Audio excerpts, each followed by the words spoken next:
Okay, so today's topic is public pages. So public pages is a pretty cool feature um, that gives you an alternative way to do implementations. So one of the options we have for integrating into a website is plugins. WordPress, Umbraco are two of the options. So so those are pretty cool. They integrate right into your website, but they can be a bit costly. Um, and sometimes, since it's in your website, you have to have the right kind of website and stuff like that. So as an alternative, we developed Public Pages, which is designed to let you manage the integration from right within Nonprofit Easy.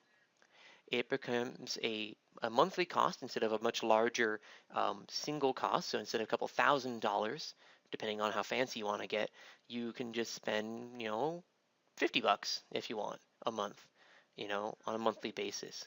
So it can be a much more cost-effective option too, in either short or long run, depending on how you look at it. And so it also comes with some features that we don't have in plugins, such as the public portal. Not public portal, the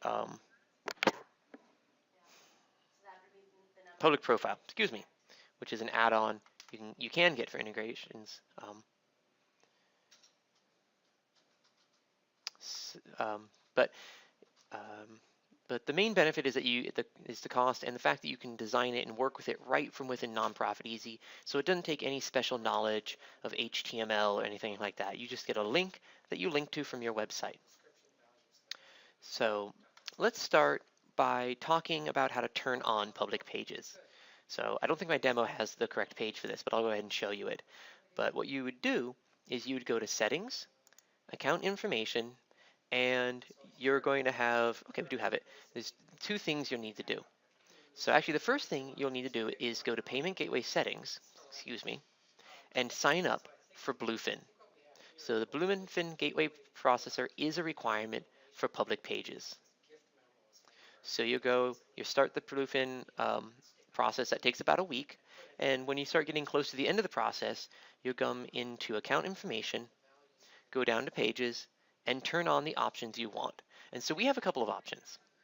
The first one is Basic, and that's the basic. So with this, you get three features officially. You get Public Profile, which allows your users to create an account and log into that account and view their history and their transactions. You get donation pages. So this is not just a single donation page, general donation, but it allows you to create individual donation pages so that people can specify what they want to donate toward. So if you're raising funds for certain programs, you can create donation pages for those programs. It also gives you event pages. So much like you see when you sign up for Nonprofit Easy webinars, you get a list very similar to that. It's almost exactly the same. So you'll be able to list your events, have event signups online, and it can take a lot of the effort and work off of you as staff, so then no longer do you have to take it all from the back end. So you get donation pages, event pages, and public profile, all with Basic. So, and then from there we have some add-ons. So the first add-on is membership. So if you want to be able to receive memberships online and process these memberships online and have people renew online, you can turn on for $25 more the membership add-on. And we'll show you how to actually work with that a bit. And so what that'll do, much like events, it draws from your configured memberships and lets you display those on your website. And lastly is eStore. So if you want to be able to sell items on your website, there's an eStore option. Now it looks like it's only $15, but it actually is $25 because in order to use the eStore, you also have to have the store admin. So if you are interested in just processing on the back end, keeping track of stuff, we do allow you to turn it on separately, but in order to use the eStore option in public pages, you need both. So if you ever have any questions about this, feel free to email us at support. We can help you guide you what you might need, what you might not need, and which steps you'll have to go through. But the key to remember is you will need the Bluefin gateway. So anyone have any questions about signing up for public pages before we go into actually configuring it?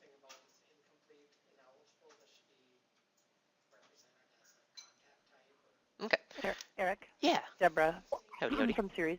Howdy. Can you just give me a little bit of an overview of what the difference is between the event page that's in the basic public pages versus what we have now as part of our NPE package? Gotcha. So I'm assuming that you have the plugin that's in your like a WordPress site or something like that. No, it's not a WordPress site. It's just whatever our site came with when we first signed up. Oh. I'm not sure because I don't know what implementation you have for your public site then. Um, I imagine that the main difference in this case is actually not going to be the events module, the events part itself, because they're really similar. Um, because you in both cases you get an event list and you get individual event pages. So the only real difference on the event site itself is that it's not integrated directly into your website. So I have to admit, with an event implementation, public pages isn't too different. They're really similar.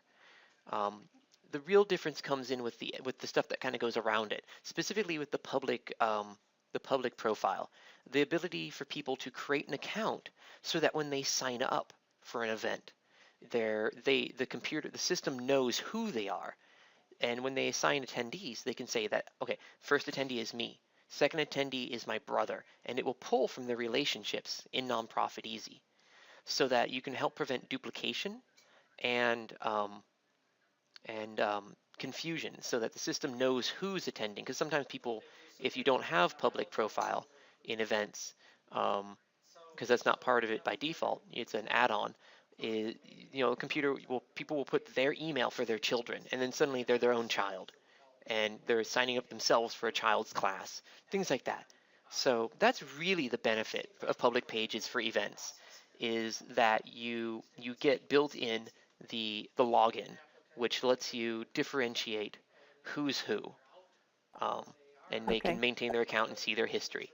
So while that is available for public page for a standard plugin implementation, I think it's like $2,700, depending on how many other plugins you have. So it can get really pricey, as most website stuff can.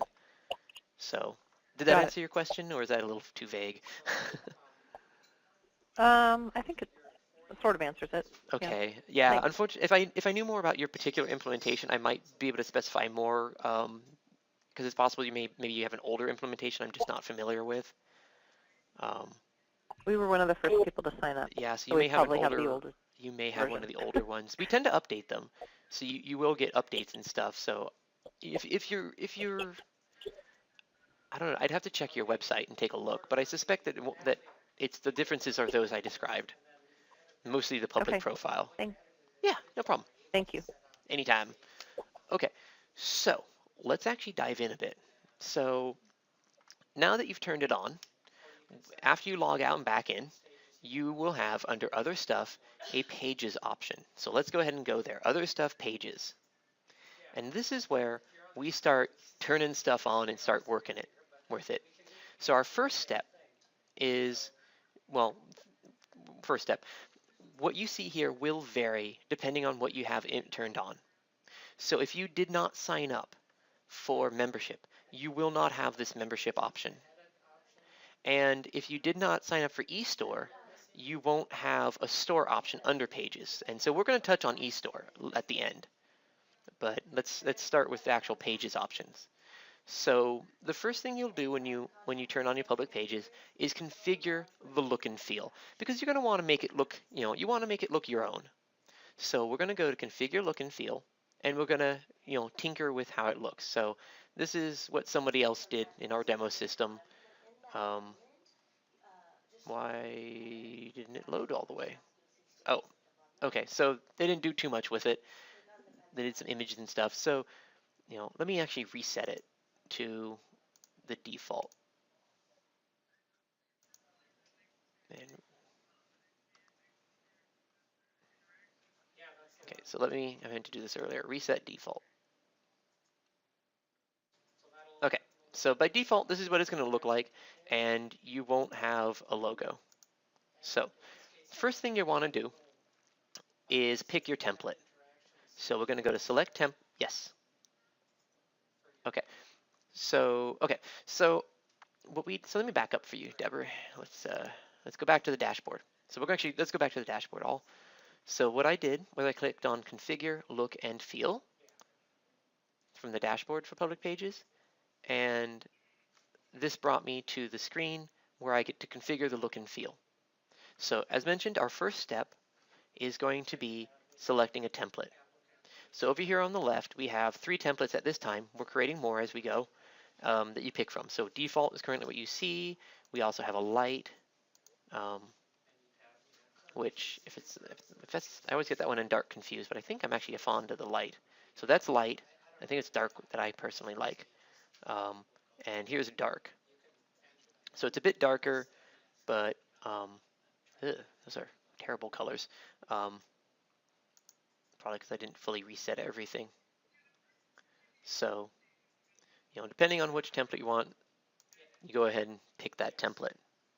And that'll kind of dictate the basic layout.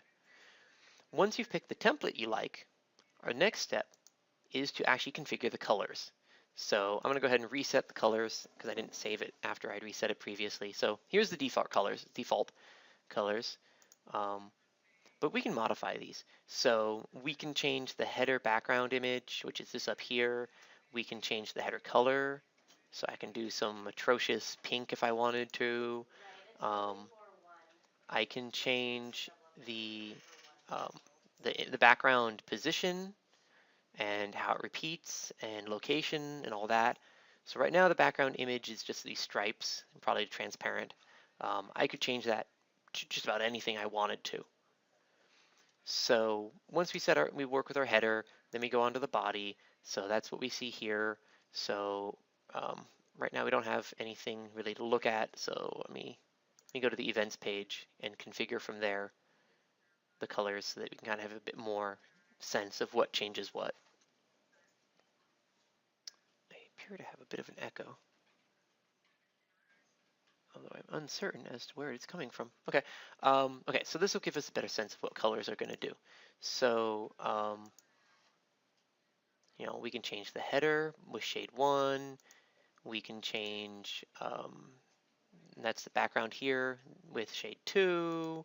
Shade 3 is the text, I believe. No, it's this here. And background color is, as you can see, the background color. And then once again, we can put background images back here and what have you. And then with the footer, once again, we can use an image so it looks like someone had a picture of a passport, I think, or something like that. And it looks like they're just playing with it. And once again, we can change the footer down here as well. So not too fancy, but this would let you kind of customize the colors so they more match your main website. So any questions about working with templates or the colors before we talk about the menu and some of the widgets?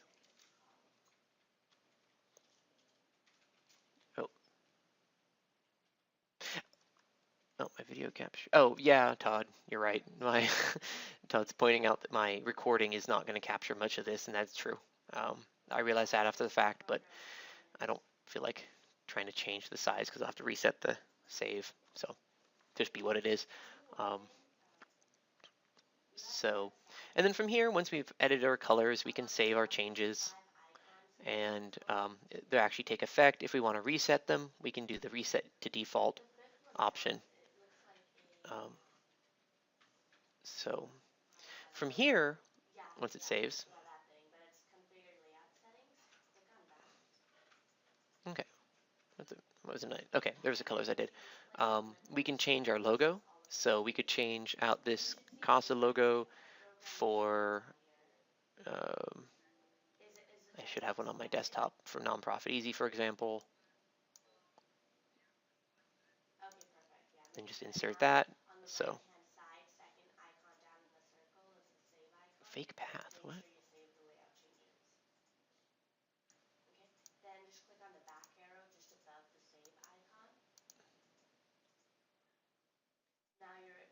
Huh.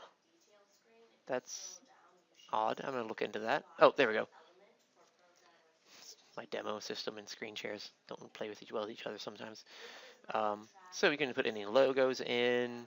And so normally you wouldn't quite have this, but this is an example of what the event list looks like. Um, Normally this wouldn't already be turned on, but this is what it looks like when it is turned on. But normally the next step would be then to configure our menu here. So normally this menu would be empty. And so what we want to do next is create a couple items. Specifically, we'd probably want to create an item for home, which would then you'd click on and would take you back to your main website. So I'm going to go ahead and click on the, is that not working? I think I need to reset my computer. It's been like 3 weeks. Well, that is mildly embarrassing. Let me try that again. My computer's been giving me a whole bunch of trouble lately. There we go. So configure menu lets you create menu items. So the first menu item is home. If we wanted to add another menu item on the main menu here, we'd go ahead and click the add button, in which case we would get this screen. We would get the ability to name the menu item, what type it is, so external URL, is it an event calendar, is it the donations page, which would give you a list of all the donation pages you've created, would be a text page, so you can do like an about us, or if you've got memberships turned on, it's the membership page. So in this case, an external URL that is linking to, let's say, nonprofiteasy.com. And so now, if I was to click on this home link, it would redirect me to nonprofiteasy.com, and I would do update. So you basically just create your menu items as needed, and you can even create sub items. So if we have an item, we want a sub menu for it, we just click on the add for that row, and we can create sub items. For we can either do external URLs, which allows us to go to individual donation pages, or however we want to configure it. So this one's a little messy, but external URL is probably one of the funner ones here, because that's what will let you link to individual events and individual donation pages. And then later on, I'll show you how to get the URL. So any questions about working with the menu?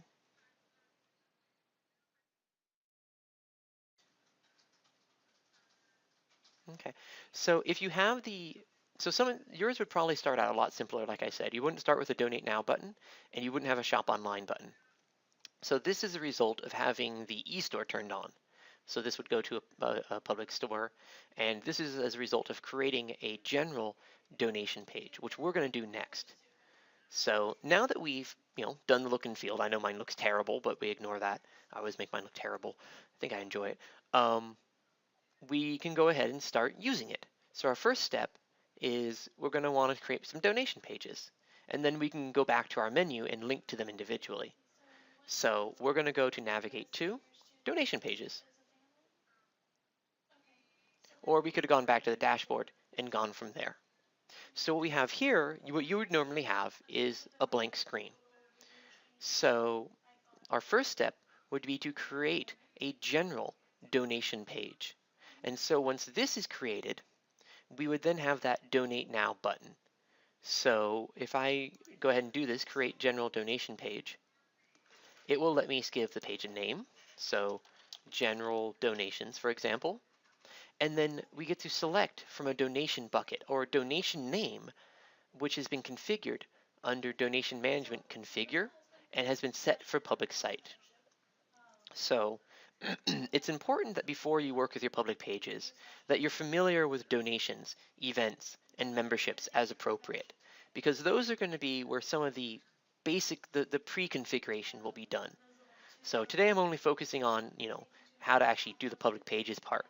But if you are going to be using public pages, I do recommend that you review actually creating donation names, memberships, programs and campaigns, and events, because those are all going to be what's being drawn from. So those are all important steps, which we obviously don't have time for today. So my assumption is that you're already familiar with those. If not, feel free to either watch the tutorials or check out a previous webinar. So moving on. So we pick the gift bucket, the gift name, the donation name, technically, of the gift type that we record our funds under. So normally yours would be a lot tidier than this. Mine's pretty messy, but let's go with general donation. If you need to create a new one, we can create a new one if need be. So normally here, a lot of times I see people make a new donation name for online donations. Totally up to you. If you're kind of uncertain how you want to proceed, feel free to email us. We'll help you out. And the only other thing we have to do is intro text. So intro text is kind of giving people maybe a little instruction, such as this is going to be for a general donation, thank you for your contributions, yada, yada, yada. Just a little information about what this donation name is doing. So intro text is some text for the donor. And then save and publish. And so now, in our public page, if we go to it, we'll have a donate now button, which you saw we had. And if we click on it, it will show our text and the donation levels configured in this donation name. So let's go ahead and see that. That's the best way to get there. Let me do it this way. I can get there directly by going back to the list, and here's a URL. And what I'm actually going to do here is I'm going to open this in a different browser. And so the reason I'm doing that is because if I go to this page, it's actually going to go to it as me as an admin. It's going to show me all the admin stuff, the abilities to edit. And I'm kind of curious what it looks like from a donor. So let's go to it from a donor's perspective. Copy link, copy link address, and I'm just going to go ahead and open it up in my Firefox. So this is what it looks like. I don't think that donation name was well configured, but we ignore that for now. So your donation levels will show up here, and you can make it anonymous. We can do diff dedication, so tributes, and we can do monthly recurring donations as well. So for those of you who would like to start taking online donations on a monthly basis, this is how public pages will give you that option. And then from there, the person can check out and process, add to cart, and here's that text I talked about. So going back to Chrome, here we have a whole bunch of individual donation names created. So donation pages. So we do that by doing create donation page. And so this is how we can create program-specific donation pages. So we give our page a name, so we could say, the trail maintenance program, and then attach it to whatever the donation name we would track that under. We can set online goals. So we can say that the goal for this program is we need $10,000. We can attach an image, which I recommend, and we'll show you why I recommend it. But images are a great way to kind of get people's attention, and they'll see it on the main donation page. Details. This is where you get to sell it. This is where you get to say, this is what this donation name, this is what you're donating to. This is what this donation page is about. So this is where you can say, this is the program you're supporting. Here are the people. Here are the animals. Here are the environments you're helping to, support by making this donation. So this is going to be the first thing they see when they actually, click on the donation name. And then once again, we have intro text, and this is what's going to show up when they actually get to select their contribution levels. So this might be instructions like, if you'd like to make this donation towards a specific program, please select the program below, one from the selections below, or something like that. Or you can leave it blank. And then comes programs. So we can say that this donation name is either we're allowing people to choose what program they donate towards, or we are locking in which program this donation name is going toward.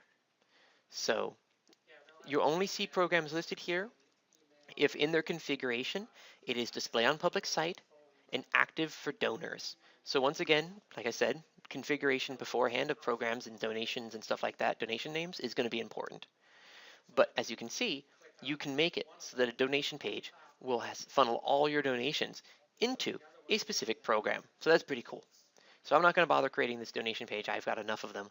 So I'm going to go back to the list, and actually, what I'm going to do here is I'm going to go back to what people see, And so what I remember from before is that this Donate Now link goes to my list of donation pages. So if I click on that, I get a list of all the donation pages that are created and currently published. So we can always unpublish a page too. And so this is where the pictures come into play. Donation names, the descriptions will be shown here. And so I'm like, okay, I'm interested in their education program. Let's see more about that. So I click on education program. It'll show me more of the pictures and more of the words are failing me all of a sudden.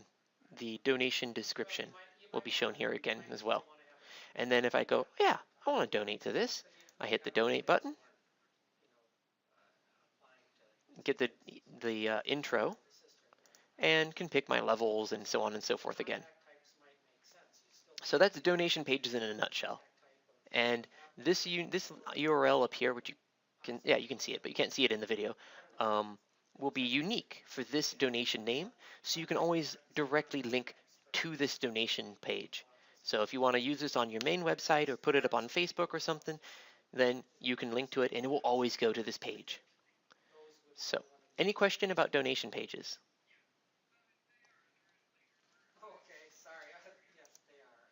How to configure them. Oh, by the way, if you ever want to unpublish something, you can always click on the status and set it to which is currently published, click on it, set it to gray, and it will show in the unpublished list instead. So this is a good place to stash old donation names. So, okay.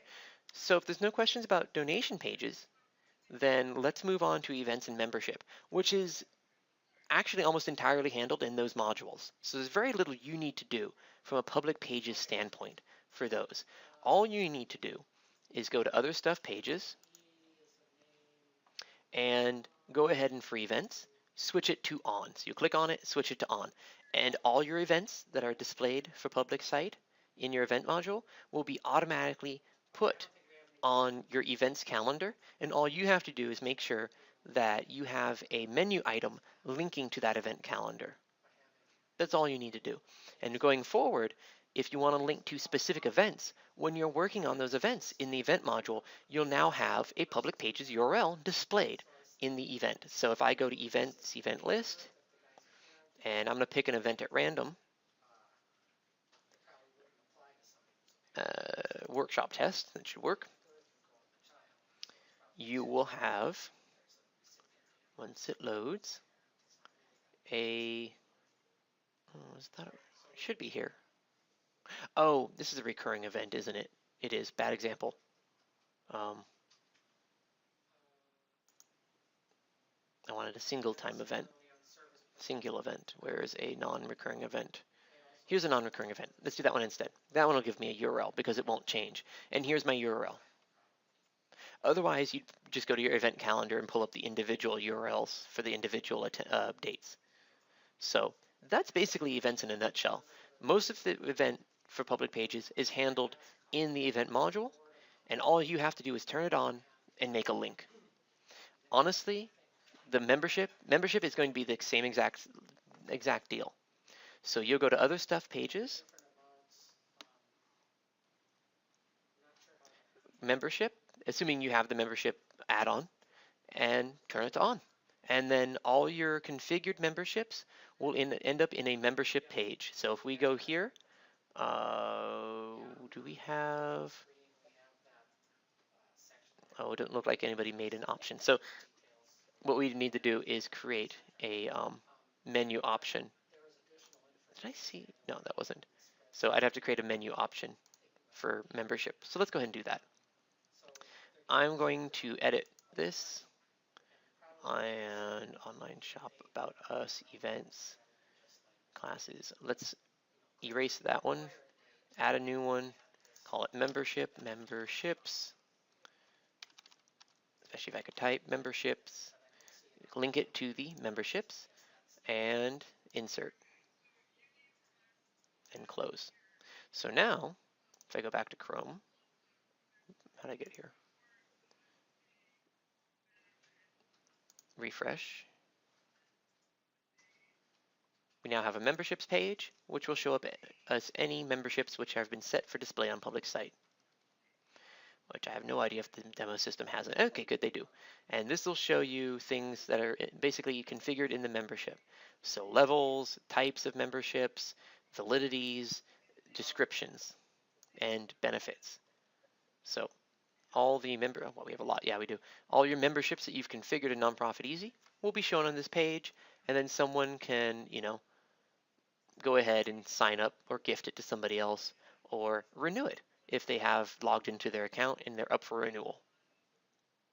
So, any questions about working with events or memberships? They're pretty similar because you do most of the configuration from those modules. Anybody? Okay. Well, if there's no questions there, let's move on to a few additional options that are available for all integrations, all versions of Public Pages, and then we're going to talk about the eStore, because I know some of you might be interested in that. So the first thing is configure notifications. So let's go ahead and go to configure notifications and see what kind of emails the system might send out. So the first is the admin notifications. So these are notifications for you as staff. And we've got a couple of options here. The first one is when people work on their, when people are editing or signing up for events or working with their public profiles, things can change. Maybe they change their relationship with somebody else. Or maybe there's a discrepancy between what they say the information is and what you originally had at NPE.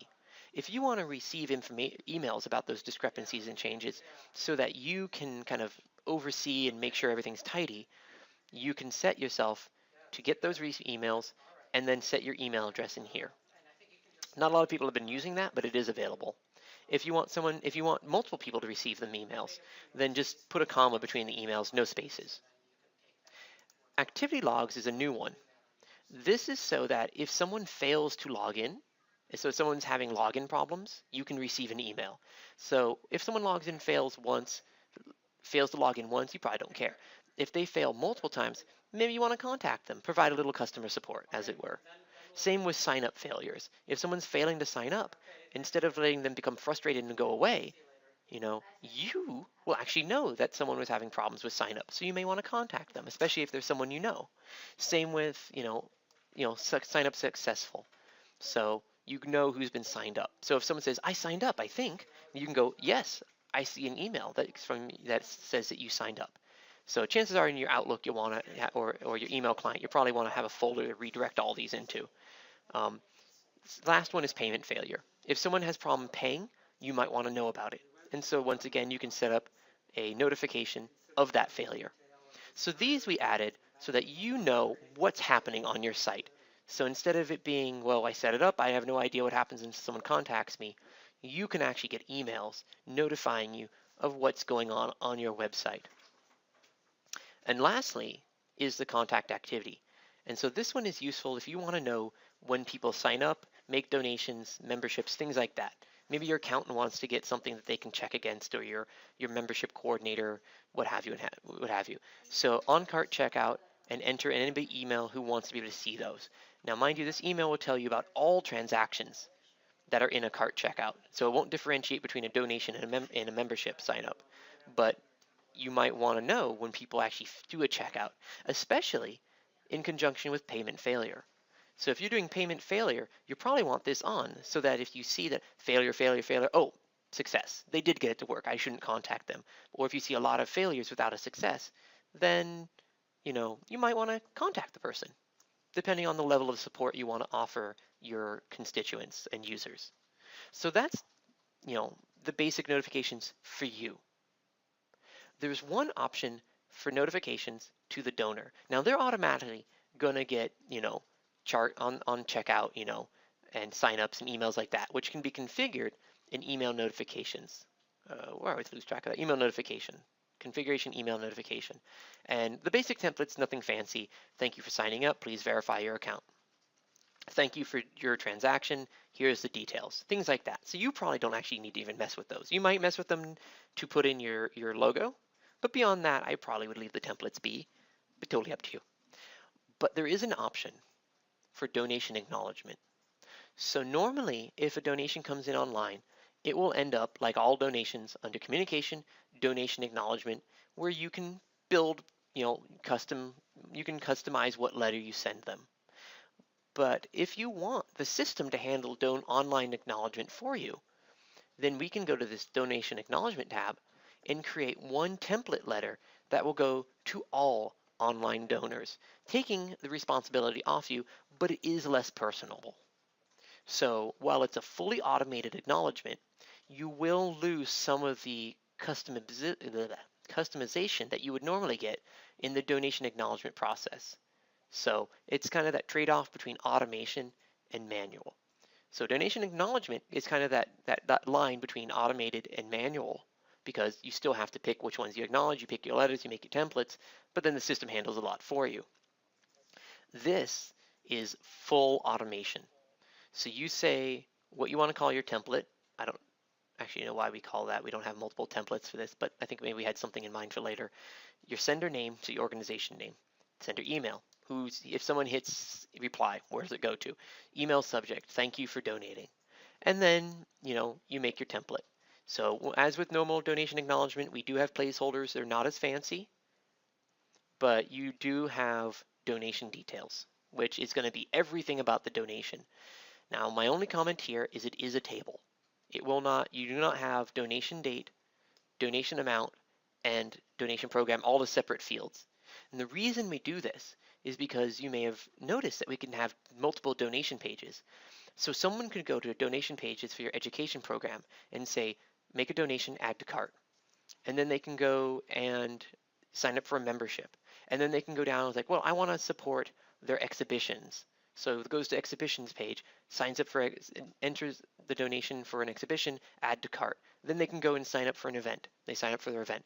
But by the time they're done, they now have, among other things, 2 different donations in one transaction. And they're only going to receive one email donation acknowledgement from the system. So what'll happen is we'll get that. That's where the table had to come in. So that's why it's a table. And that is for some people a downside to using this process. But if you're not as picky about your online donations, figuring they did it online, they expect that it might be a little impersonal, impersonal donation, impersonal acknowledgement, maybe that's their logic, then this is where this comes into play. So any questions about the notifications or the acknowledgement before we talk about the log, which is also a new feature that came out just a few days ago? Actually, I think it came out yesterday. Pretty cool. I like it.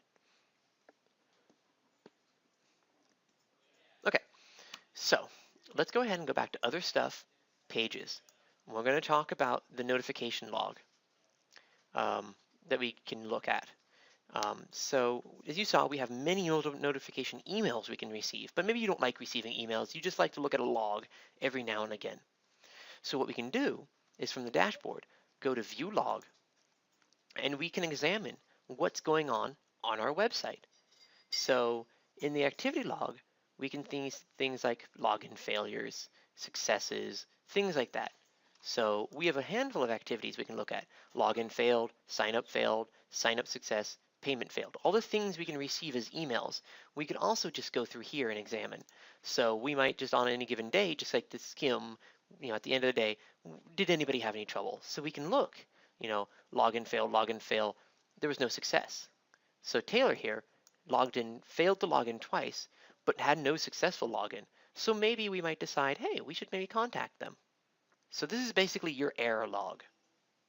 So the other log is the email notification log. So I don't know if I have anything in here. And so this is going to include a handful of emails. A lot of these are specifically for the ones going to the users. So not the ones that go to you, because that's handled by the activity logs. So if someone signs up and they get an email for verifying their user account, you can look at those. Reset password emails you can look at, transaction receipts you can look at, donation acknowledgments, social media sign-up confirmations. You can see all those emails sent out to people. So instead of having to pick through people's individual records through the communication history, you can come here and see what emails have been going to people, and you can resend them. So if someone says, my email was giving me a bunch of trouble that day, everything ended up in a black void, of emails. I don't have a clue what happened to my verification. Can you resend it? You can go, yes, I can. And you come here and you can look for the person or look for the date, and you can resend it manually from the back end. So that's pretty cool. Wasn't there a few days ago, and even we at support are looking forward to it because that'll help us know what's going on with your site, and it'll let you provide support for your users. Oh, cool. And if need be, Taylor just pointed out to me, you can preview the email. So that's also an option on this page. So any questions about the logs?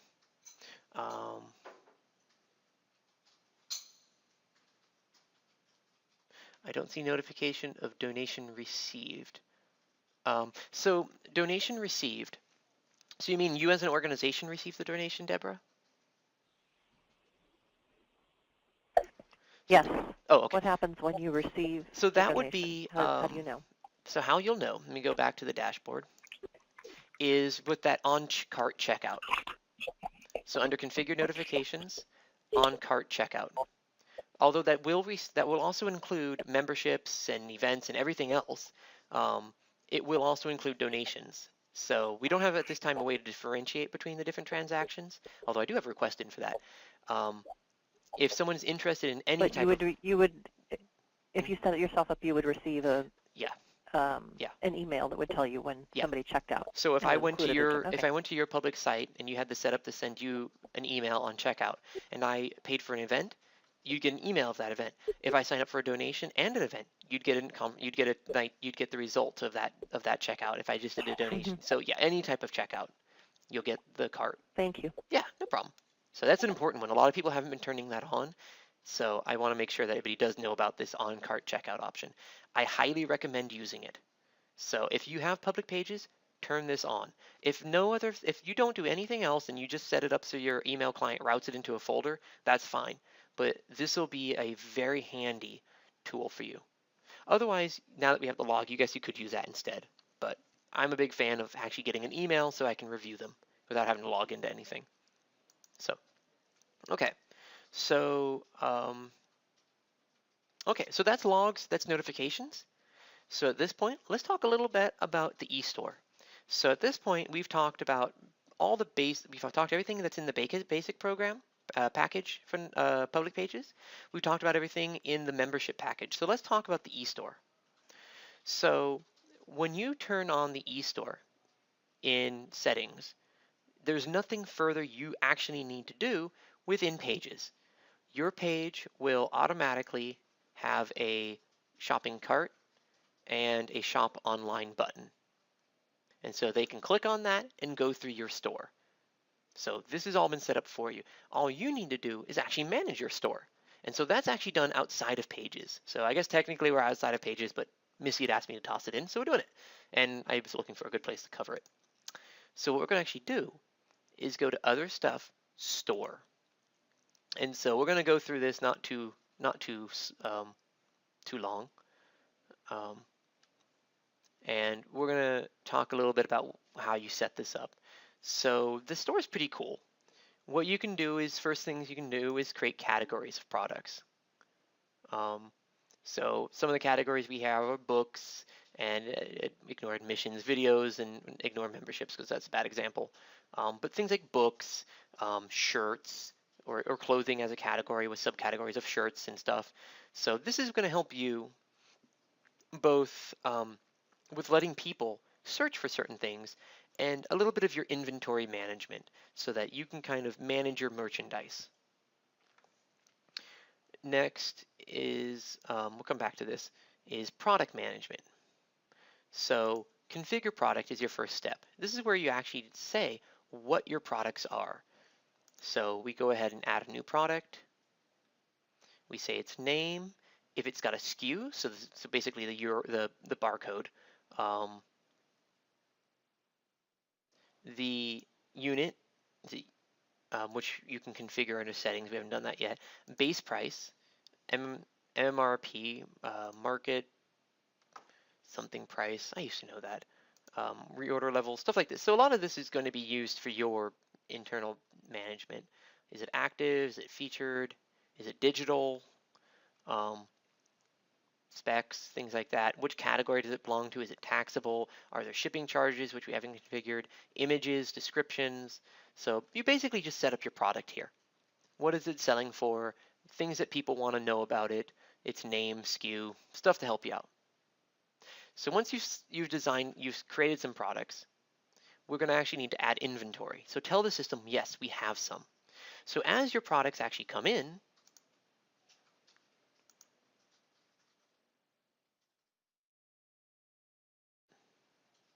product inventory. Oh, it's because I haven't saved it yet. So let me go back. As your products actually come in, we can add inventory for them. So basically we say, when did we purchase it? Who do we buy it from? The invoice number, and what product was it? So let's say we bought How to Make Awesome Stuff, which I believe is a book. So How to Make Awesome Stuff. And then we can say also on this invoice there was Your Deepest Intent. I mean, that's another book. And add that to this invoice. So we add all the items to the invoice. Then we say, how many do we get and what cost did we purchase it for? So the unit price.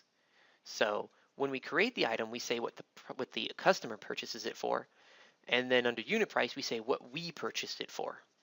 And then you just enter your products and then hit save. And so then in your product list, we'll know that how many is available. The available will be updated. So cool. So that's how we do the products. A little configuration beforehand is store settings and units.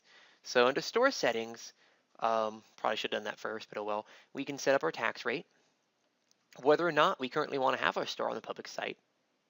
If we let people purchase out of stock products, which would basically be allow us to be back ordered, so that when we do get the product, then we can ship it out. And shipping charges, how we can configure those. So we can set at the charges at a product level so that we define per product what the charges are, or we can do order levels, which I actually forgot how those work. So we can just have levels that people can choose. That was it. That was how it was. So you could say you can either do it UPS, overnight. You could do it USPS, 7 days, so on and so forth. So people choose, what it is, and then there's a flat fee. So I do have some requests in to have a little bit more customization in how shipping charges are handled, but at this time they're pretty basic. And then units. So whether or not your units are ticket, per book, per dozen, per this, per that. So what are your units? What are the units things are sold in? Per the pound, per 100, so that when you do your prices, you can say that this is the price per 100 and things like that. So as you saw, that was in product management. So cool. We've configured our shop. We now have products. We've entered them. They're in categories. Someone has now gone to our website and they have purchased something. What do we do now? So now we go to manage orders. So you would have gotten an on-cart checkout email, and their purchase will now appear in order management. So now we have David Attenborough, while not making awesome documentaries, has apparently purchased How to Make Awesome Stuff and Your Deepest Intent, which is probably a fundraising book, I suspect. So he's purchased 2 books. Actually 3, because he purchased 2 of this one. So now we can track that order. So under status, we know that this is a new. So these are new orders. We haven't handled them yet. So now, offline, we have our process. We collect the products, we put them in a box, and we change the status of this product. So we can do it per item. So if we're out of something, or something's taking a little bit longer, we can say, okay, one book's doing fine, the other book is still in a different status. So maybe, both of them are in process. Or maybe we've got the first book on delivery. So that one's on delivery. So that one's already out the door. And in a different package, we're now going to handle the other book. And so maybe this one is undeliverable for some reason. Maybe it's just we don't have boxes big enough. We totally messed up. Or it is currently undeliverable because it's out of stock. Or all of our stock got eaten by rats or something. I don't know. Something odd has happened. It's currently undeliverable. Maybe we now have to offer a refund. So, that might be one of the statuses. Or it's simply being processed. Because it's 2 books, they're buried somewhere deep in the warehouse. It's going to take us a day to find them. So the new status is in process. If they call us up and say, oh, can you cancel part of that order? Then you can go ahead and cancel the order. So we can delete the order, and so on and so forth. You can also reprint receipts. You can look at their contact record, and a handful of other things. So order management is how you can track the orders once they've come in. So another fun thing that goes along with order management is the dashboard, which will tell you currently your status of items. So how much of your stuff is in process, how much is on delivery, and you can work this into your operations in that maybe when something's in process or when it's or been set to on delivery or something, you can click on that status, see the people who are in that status, export, and among the export will be their address so that you can create a label. Cancel. So I don't actually want to print it, but here his address would be located, which I have no address for David Attenborough, so I cannot send him his item. And when they do the checkout, they'll actually enter a shipping address. So I'm not quite, so this was probably done on the back end. So, and that is eStore in a nutshell, and to be used in conjunction or not with public pages. So as you mentioned earlier, you can always turn on the eStore, the store admin, which is all this page that you saw, without actually having the eStore. So if you're taking orders by phone or maybe by mail, you could use this to track those orders without having to pay the extra $10, $15 for the public pages portion. So, any questions?